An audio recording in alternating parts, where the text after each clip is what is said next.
Hi, I'm Angie Hernandez, and my topic for this week is William James. So, William James was born in 1842 in New York City, and he later moved to Europe with his family, where he developed his interest in art and science, and he actually began his academic career in art, but abandoned that to study medicine.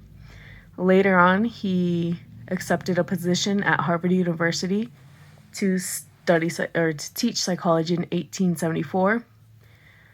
He was the first to teach psychology in the U.S., and he helped establish the Harvard Department of Psychology. But he didn't recognize psychology as its own discipline. And it was originally the Harvard Department of Psychology was originally tied to its philosophy department. And he also published the Principles of Psychology in 1890. And it was a psychology textbook written for publisher Henry Holt, which took 12 years for him to create the manuscript. He described the work as a loathsome, distended, tumefied, bloated, dropsical mass, testifying of nothing but two facts. First, that there is no such thing as a science of psychology, and second, that WJ is incapable. Yet, his work is filled with ideas that have had a lasting effect on psychology. One of the ideas he proposed was pragmatism. Pragmatism is a belief that any belief, thought, or behavior must be judged by its consequences, and any belief that makes life more effective or satisfying is worth having. Another was the self. So he described this, and one of the biggest ideas in the self was the empirical self, which the empirical self is the me, what a person can call their own, like their body, their clothes, family, all that kind of stuff. And the empirical self is divided into three categories: the material, the social, and the spiritual selves. So the material is pretty self-explanatory: clothes, property, that kind of stuff. Social is the self that is known by others, and the spiritual consists of a person's state of consciousness. It has to do with one's experience of their own subjective reality.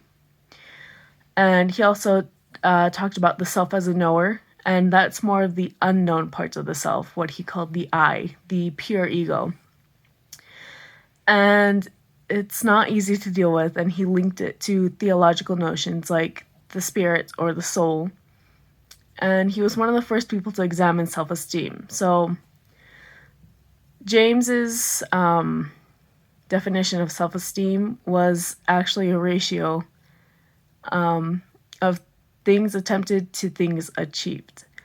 So he said, with no attempt, there can be no failure. With no failure, no humiliation. So our self-feeling in this world depends entirely on what we back ourselves to be and do.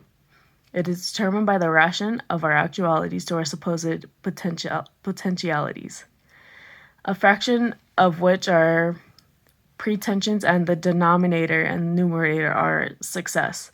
Thus, self-esteem equals success over pretensions. Another famous idea that he proposed was the emotion, which later became known as the James-Lange theory of emotion, which is a hypothesis developed by James and Carl Lange. The theory proposed that emotion is only created after bodily arousal.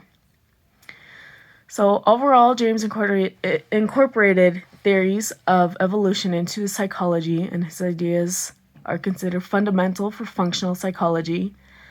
And after overall, he really didn't like psychology, but he ended up studying philosophy after retiring from the Harvard Department of Psychology. And that is it.